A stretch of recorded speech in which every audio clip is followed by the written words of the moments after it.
যারা কাছের আছেন সকলের জন্য ভগবানের কাছে প্রার্থনা করি আপনাদের সকলের মঙ্গল হোক, কৃষ্ণ কৃপা হোক এবং বাড়িতে বাড়িতে একটা করে কৃষ্ণ ভক্ত সন্তান হোক। প্রশ্ন করবেন, প্রদীপ বাবু আপনি কেন আমাদের ছেলে মেয়ের জন্য গাড়ি বাড়ি টাকা পয়সা চাইলেন না, আপনি কেন কৃষ্ণ ভক্ত সন্তান চাইলেন না? আসলে সচিমাতা নিমাইকে বলেছিল, নিমাই তোর বাবার পিণ্ডটা দিয়াই। তো নিমাই বলেছিল, মা পিণ্ড দিলে কি হয়? তো সচিমাতা বলেছিল, পিণ্ড দিলে 7 বংশ উদ্ধার হয়। নিমাই বলেছিল, মা তুমি তো বলছো পিণ্ড দিলে 7 বংশ উদ্ধার হয়, কিন্তু কোন বংশে একজন কৃষ্ণ ভক্ত সন্তান জন্ম নিলে তার 7 বংশ নয়, তার 14 বংশ উদ্ধার হয়। এই জন্য আপনাদের বাড়িতে বাড়িতে একটা করে কৃষ্ণ ভক্ত সন্তান জন্ম নিলে আমাদের সকলের 14 বংশ উদ্ধার হবে এবং মহাপ্রভুর কৃপা হবে। একজন আমাকে প্রশ্ন করছে, প্রদীপ বাবু আমি আমার ছেলের জন্য 2 কোটি টাকা রেখে গেছি, আমার চিন্তা নাই মরে গেলেও কোনো অসুবিধা নেই, ছেলে চেয়ারের ওপরে পায়ের ওপর পা দিয়ে বসে খাবে, কোনো অসুবিধা নেই। আমি ওকে প্রশ্ন করলাম, যে ছেলেটি তৈরি করলেন টাকা রেখে দিলেন, ছেলেটি কেমন তৈরি করলেন ওটার দিকে আপনাকে চিন্তা করতে হবে। ছেলে যদি 2 কোটি টাকাটা মদ মাংস গাঁজা খারাপ খারাপ কাজ করে কাটিয়ে দেবে না, এ আপনি কি করে জানলেন? প্রত্যেকটা পরিবারে যে একটা কৃষ্ণ ভক্ত সন্তান জন্ম হয়, তাহলে যেভাবে ইনারা কীর্তন গান করাচ্ছেন শম্ভুচন্দ্র রায়ের স্মৃতির উদ্দেশ্যে সন্তান কীর্তন করাচ্ছেন, আপনারা টাকা পয়সা রোজগার করবেন, যারা ভবিষ্যতে চলে যাবে বা চলে গেছেন অতীতে, তাদের স্মৃতি উদ্দেশ্যে কিছু করতে পারবেন, এরকম সন্তান তৈরি করে যান। মহাপ্রভুকে ডাকলেন অদ্বৈত প্রভু গঙ্গা জলে তুলসী পত্র দিয়ে, এসো গৌর হরি উলধ্বনি, তুমি এসো গৌর হরি, এসো গৌর হরি হরে, তুমি অকুলের কান্ডারি, সচন্দন তুলসী দিয়া তোমার চরণ সেবা করি। তুমি এসো গৌর হরে, অকুলের কান্ডারে সচন্দ তো লোসে দিজ তোমার চরণে সেবা করে। হরে অকুলের কান্ডারি সচন্দন তুলসী দিয়া চরণ সেবা করি। বামনা রূপে ধরি দাঁড়াইলে ছল করি, বামনা রূপে ধরি দাঁড়াইলে ছল করি, বামনা রূপে ধরি দাঁড়াইলেন ছল করি, বামন রূপে ধরি দাঁড়াইলেন ছল করি। ভিক্ষাং দেহি বলি বলি রে উদ্ধারিলে, বামন রূপে ধরি নারায়ণ ছলে করি, কৃষ্ণ দেখি বলে বলি রে তুমি যেমন করে বৃন্দাবন প্রধান চড়াও বনে, বনে বনে যেমন করে বৃন্দাবনে প্রধান চরা বনে বনে, তুমি যেমন করে বৃন্দাবনে বোধন চরা বনে বনে, তেমনি তেমনি তেমনি করে এসো আমার হৃদ মন্দিরে, তেমনি তেমনি তেমনি তেমনি করে এসো আমার গীত মন্দিরে, এসো গৌর হরি হৃদয় গৌর হরি বল হরি বল, সচন্দ তুলসী দিয়া তোমার চরণে সেবা করি। এসো হে গৌর হরি,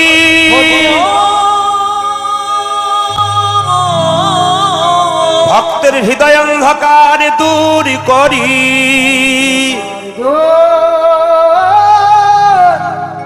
দূর তোর করি।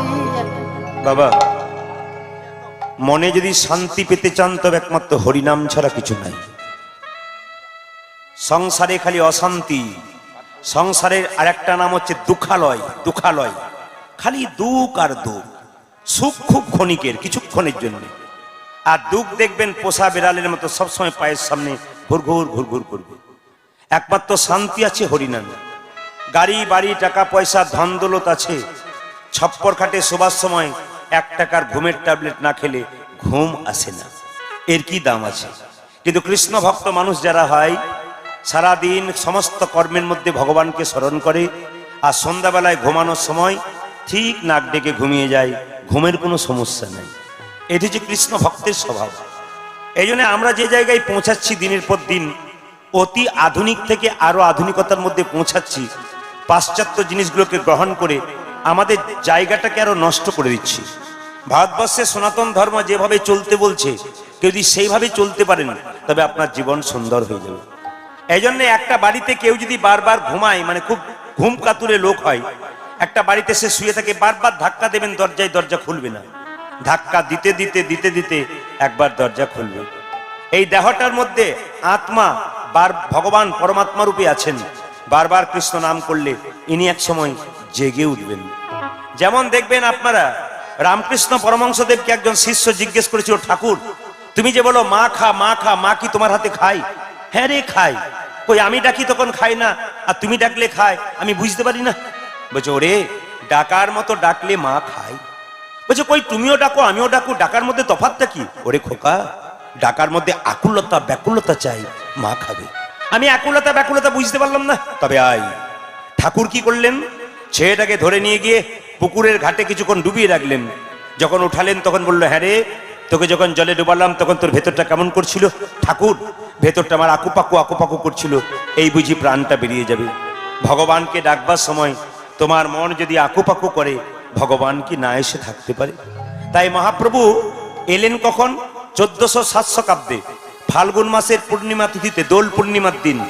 দিনটা ছিল 23শে ফাল্গুন। কেউ কেউ বলে শুক্রবার, কেউ কেউ বলে শনিবার। আপনি গন্ডগোল হচ্ছে পেছনে। কেউ কেউ বলে শুক্রবার, কেউ কেউ বলে শনিবার। এই জন্য জেনে নিন, মহাপ্রভু এসেছিলেন সন্ধে 5:46। তা মহাপ্রভু যখন এলেন মায়েরা, আসলে এত সুন্দর দেখতে মহাপ্রভু, মানে ছোট্ট অবস্থায় নবদ্বীপের মেয়েরা গঙ্গায় জল আনতে যায়, আর রাস্তায় যখন ধুলোতে খেলা করে কাঁচা সোনার মতো রং, চাঁদের টুকরির মতো দেখতে, সেই ছেলেটাকে সবাই কোলে নিতে যায়। যত কোলে নিতে যায় বাচ্চাটা কান্নাকাটি করে। সচিমাতাকে পাড়ার মেয়েরা বলে, দিদি এমন ছেলের জন্ম দিলে, এ দেখেই তো কোলে নিতে ইচ্ছে করে, কিন্তু কোলে নিতে গেলে কান্নাকাটি করে, লজেন্স বিস্কুট দিয়ে কোনো চুপ করে না। সচিমাতা বলছে, না না, আমার ছেলেকে লজেন্স বিস্কুট দিলে চুপ করবে না, আমার ছেলেকে কানে কৃষ্ণ নাম শুনিয়ে দাও, দেখবে ছেলে চুপ করে যাবে। কিভাবে শোনাচ্ছে দেখুন, পাড়ার মেয়েরা নিমাইকে কোলে নিয়ে, কৃষ্ণা কৃষ্ণা কৃষ্ণা কৃষ্ণা কৃষ্ণা কৃষ্ণা কৃষ্ণা কৃষ্ণা কৃষ্ণা কৃষ্ণা কৃষ্ণা কৃষ্ণা কৃষ্ণা কৃষ্ণা হে কৃষ্ণ কৃষ্ণ কৃষ্ণ কৃষ্ণ কৃষ্ণ কৃষ্ণ কৃষ্ণ হে কৃষ্ণ কৃষ্ণ কৃষ্ণ কৃষ্ণ কৃষ্ণ কৃষ্ণ কৃষ্ণ হে কৃষ্ণ কৃষ্ণ কৃষ্ণ কৃষ্ণ কৃষ্ণ কৃষ্ণ কৃষ্ণ হে কৃষ্ণ কৃষ্ণ কৃষ্ণ কৃষ্ণ কৃষ্ণ কৃষ্ণ কৃষ্ণ হে। উলধ্বনি উলধ্বনি।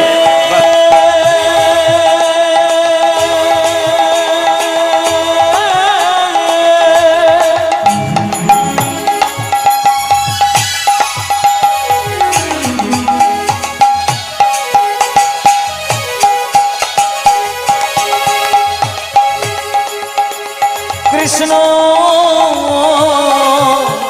হে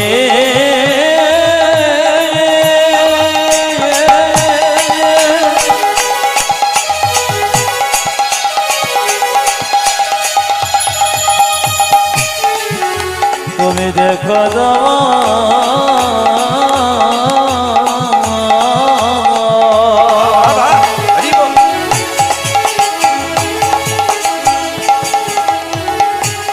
কৃষ্ণ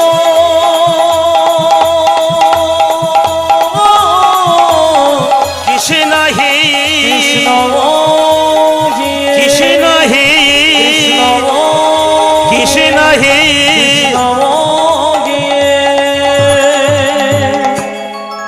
আপনারা দেখবেন নিজে নিজের হাতে আপনারা মাপবেন নিজেদেরকে 3.5 হাত হন সবাই আমরা হই, কিন্তু মহাপ্রভু 4 হাত ছিল। মহাপ্রভু এরকম করে দাঁড়ালে, আমরা এরকম দাঁড়ালে আমাদের হাতটা হাঁটু পর্যন্ত যায় না, কিন্তু মহাপ্রভু এরকম দাঁড়ালে হাতটা হাঁটু পর্যন্ত যায়। ওই জন্য মহাপ্রভুকে আজানু লম্বিত ভুজ বলা হয়। আচ্ছা দেখুন তো, 3.5 হাত মানুষ, তার মাঝে যদি একটা 4 হাত মানুষ যায় লম্বা, তাকে দেখতে সবাই পাবে না? সবাই তো দেখতে পাবে। যেমন চাওড়া তেমন লম্বা একজন মানুষ হাজার হাজার মানুষের সামনে হাত দুটো তুলে হরিবোল বলতে বলতে যাচ্ছে, কাঁচা সোনার মতো রং। সেই মহাপ্রভু জীবের দ্বারে হরিনাম দিলেন কাকে নিয়ে? নিতাই চাঁদকে নিয়ে। দাদা, জীবের দ্বারে হরিনাম দাও। কিভাবে দেবো? নয়নে দেখিবে যাবি কৃষ্ণ নামে দেবে তার, নয়নে দেখিবে জারি কৃষ্ণ নামে দেবে তোর, ওই যে নয়নে দেখিবে যাবি কৃষ্ণ নামে দেবে তার। নয়নে দেখিবে জানি কৃষ্ণ নামে দেবে তার। সাবধান যেন জাতির বিচার করো না দাদা, জাতির বিচার করো না দাদা, জাতির বিচার করো না দাদা। কেন যাতে বিচার করো না দাদা, যারে দেখবে নাম দেবে জাতির বিচার করো না দাদা। তুমি যারে দেখিবে নামে দেবে জাতির বিচার করো না তুমি দাদা। যারে দেখবে নাম দেবে জাতির বিচার করো না দাদা। তুমি জানি দেখিবি নামে দেবে জাতির বিচার করো না দাদা। আচ্ছা, এখানে ড্যান্স হাঙ্গামা হলে দেখবেন মাঝখানে একটা বাঁশের বেড়া দিতে হতো, একদিকে নারী একদিকে পুরুষ। কেন? কামের ব্যাপার থাকে, কিন্তু এই জায়গাটা প্রেমের ব্যাপার। বাচ্চারা যখন স্কুলে যায় 7, 8, 9, 10-এ পড়ে, মেয়েদের আলাদা বেঞ্চ, ছেলেদের আলাদা বেঞ্চ। কিন্তু ছেলে মেয়ে যখন কলেজে যায় তখন দেখবেন ওরা একসঙ্গে বসে। কেন? ওরা জানতে শিখে গেছে, চিনতে শিখে গেছে। আপনারা জানতে শিখেছেন, চিনতে শিখেছেন, তাই সবাই এক হয়ে বসে আছেন। এটা কার কৃপা? একমাত্র মহাপ্রভুর কৃপা। নিতাই চাঁদ বলছে যদি কেউ হরিনাম না নেয় তখন কি করব? দাদা, প্রথমে ধরিবে হাতে যদি না চাই নাম, দাদা প্রথমে ধরিবে হাতি যদি না চাই নামে নিতে, প্রথমে ধরিবে হাতি যদি না চাই নাম নিতে।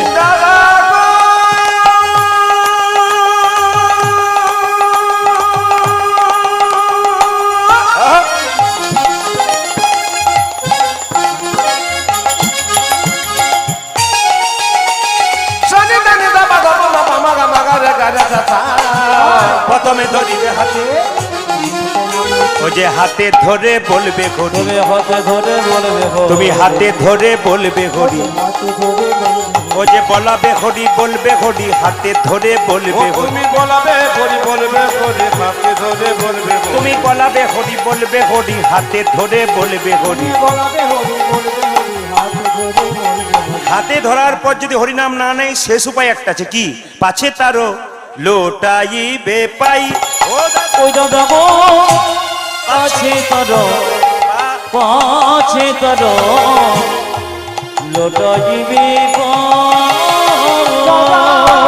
পাছে তারো, পাছে তারো, লুটাইবে পার। বলি পায়ে ধরে বলিবে হরি। বাড়ান একটু, বাড়ান। দাদা মায়ে ধরে আউটটা বাড়ান। বলবে হরি, দাদা মায়ে ধরে বলবে হরি।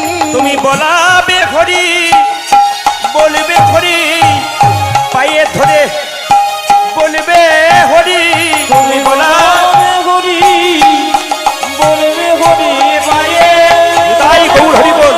হরি বলাবে হরি বলবে হরি, ও তুমি বলাবে হরি বলবে হরি। দাদা মায়ে ধরে বলবে হরি, পাছে তারো পাছে তর লোটাই। লোটাইবে আপনারা যখন কীর্তন শুনতে বসবেন যে কোনো জায়গায়, যে কোনো আসরে, কীর্তন শুনতে বসবার সময় প্রণাম করে বসবেন, আর উঠবেন তখন প্রণাম করে উঠবেন। এটা নিয়ম। কিন্তু আপনি ভাগবত পাঠের আসরে যান, প্রণাম করে বসবেন, আবার উঠবার সময় প্রয়োজনে উঠতে পারেন, আবার আপনি প্রণাম করে উঠবেন। তবে অনেকে বলছে কি করে প্রণাম করব, চটি জুতো নিয়েই তো আমরা সামাল। না না, চটি জুতোর দায়িত্ব আমি নিতে পারবো না, ওগুলো আপনার চটির ওপরেই বসুন, কিন্তু প্রণাম করে বসুন। তবে কিছু কিছু জায়গায় কমিটি চটি জুতো রাখার ব্যবস্থা করে। আমি কালকে যেখানে গাইছিলাম মুকুটমণিপুর ওই সাইডে, ওখানে দেখলাম চটি জুতো রাখার ব্যবস্থা করেছেন। কিন্তু কীর্তনের শেষে কেউ কেউ দেখতে পাচ্ছে নতুন চটি যারা এসেছিল পুরনোগুলো দিয়ে কোনো কোনো ভদ্রলোক নতুন নিয়ে পালিয়ে গেছে। মানে হরিনামের আসরে কিছু ভদ্রলোক আসেন যারা পুরনো চটিগুলোকে দিয়ে নতুনগুলোকে নিয়ে যায় আর কি। এই জন্য যারা এই সমস্ত চটির কাজ করে ওদের সত্যি ভগবানের কাছে প্রার্থনা করুন চিরকাল যেন চটি চুরি করে করেই যায় আর কি। এটা কিন্তু মাথায় রাখবেন। একবার জোরে বলুন রাধা রানী কি জয়। না, যে পরিমাণ ভক্ত হয়েছে তাতে একটু জোরে আশা করছিলাম। নিতাই চাঁদ কি, বাহ, বেড়েছে আরো বাড়বে। শ্যাম সুন্দর কি,